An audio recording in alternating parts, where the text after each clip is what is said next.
I'm a 30-year-old male and my best friend got married last week. I just bought a house and my wife is expecting our son in November. So I let him know I was limited in what I could contribute financially, but did tell him I would try my best. So, I went to the bachelor party in Maine, I rented the tux, and paid for mine and my wife's dinner at the rehearsal dinner. I also had a gift of $300 that I was going to give them, but we will get to why I didn't give it to them. His now wife, then fiancé, texted me multiple times a day with updates fine. I didn't always respond and it got to the point where if I didn't respond at least once a day, I'd get a call from my buddy. I have a full-time job and am redoing some rooms in my house, so I'm busy. She texted me for the following reasons. 1. My wife was not allowed to talk about our pregnancy at all. She didn't want anyone to focus on that more than her, the bride. 2. She was not going to order special food for my wife, no one asked her to. My wife was fine with whatever she was going to be served. 3. I was not helping the groom enough, he had to help her with favors, seating charts and programs. So I had to help him with those things, according to her. She also said to get ready to help with thank you notes after the wedding. 4. She said if I was a true best man, I would offer to pay for the bar bill. I don't even know what that means. 5. She had to read to approve my speech before the rehearsal dinner and wanted to be included as much as my buddy. She told me to make up things if I had to.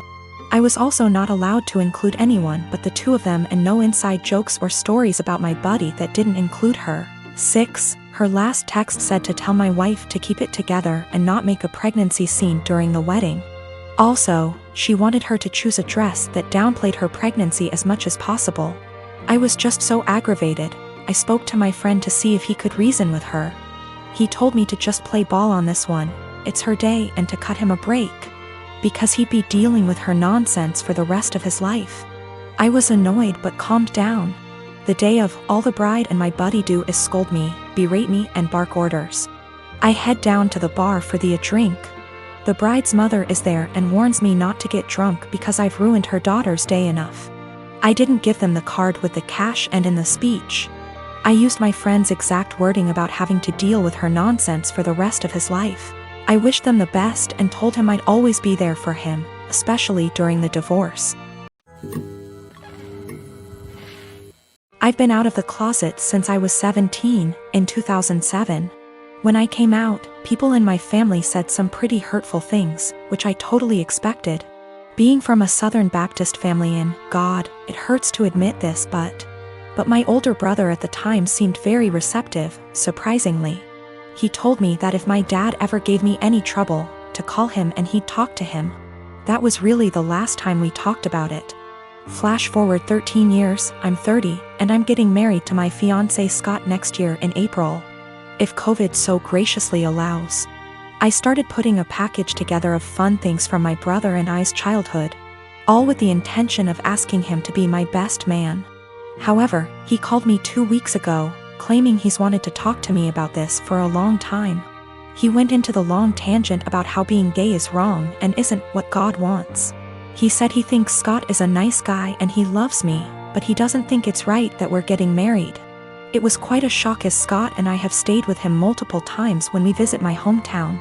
To top it off, and what hurts perhaps the most, he said my 3-year-old niece, whom we adore, won't be coming to the wedding because he didn't want to have to explain to her what was going on here.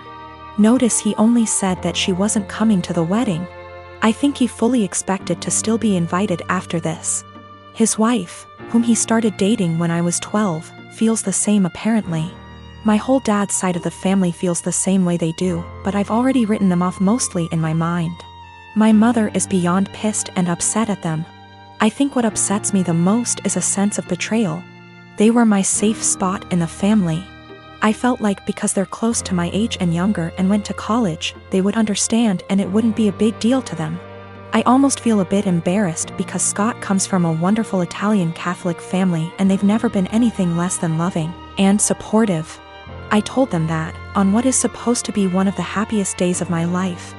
If they or anyone else is sitting in the audience and in the back of their mind thinking that what we're doing is wrong or not right, they should just stay home. I know my brother and family love me, but it feels up to a point, conditional, and limited.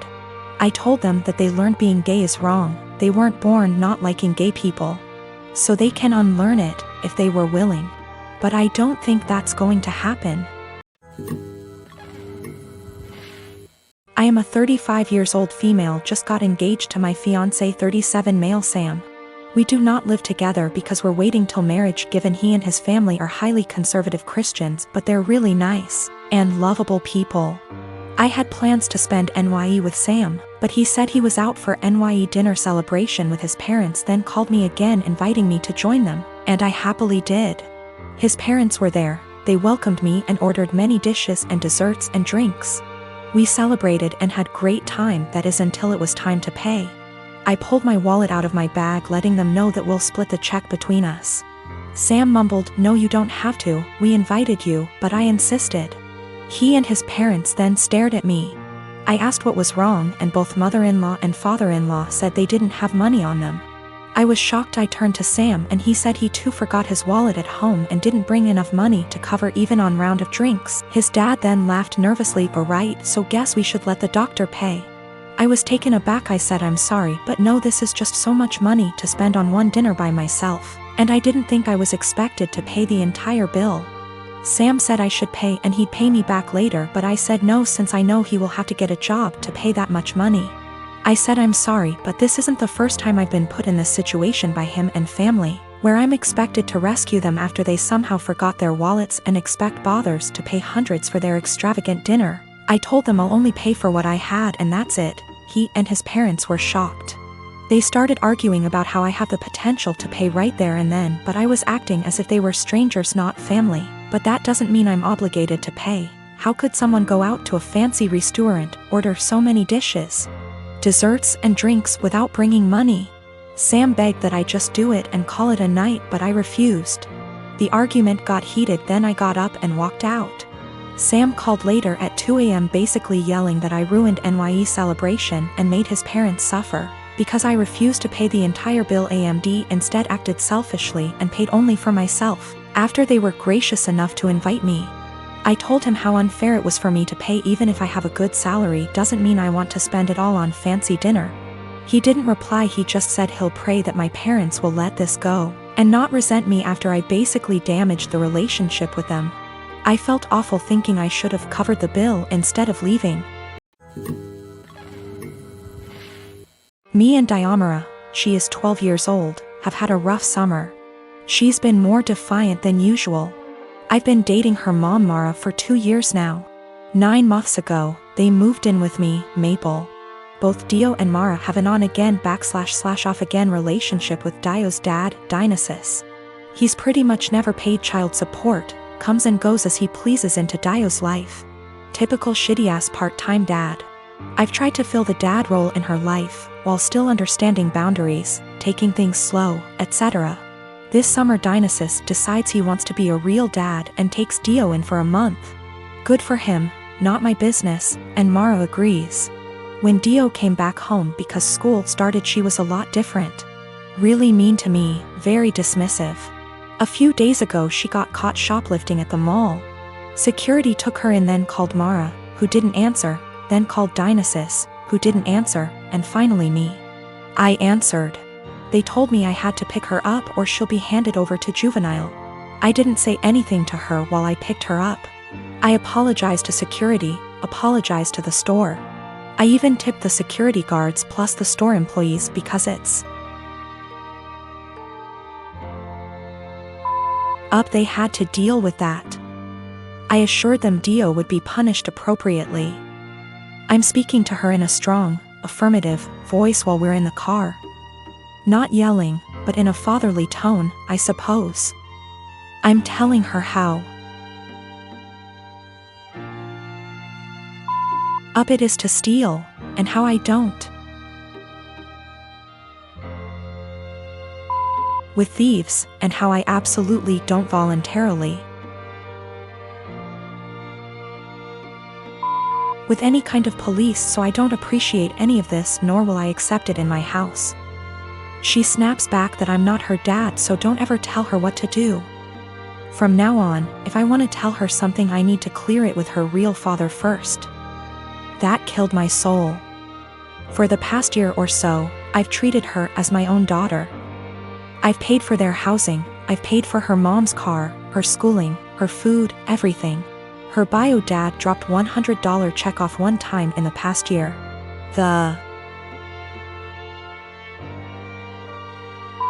In check bounced, so I had to call him up and he brought cash over. I told Mara about all of this. She was appalled at what Dio said, but she never made Dio apologize because she's not wrong, you're not her dad. A couple of days later Dio asks me for some money to pay for her uniform / accessories she needs for a sport she's involved in. I say go ask your dad. She scoffs and says her dad doesn't have the money for it, so I have to pay for it. I tell her, I'm not her dad, so don't ever tell me what I have to pay for. She cried to Mara, who tells me I'm not being an adult about the situation. Mind you, I never received an apology or a thanks for our entire previous situation. Mara says Dio is a kid and I need to stop acting like a kid too.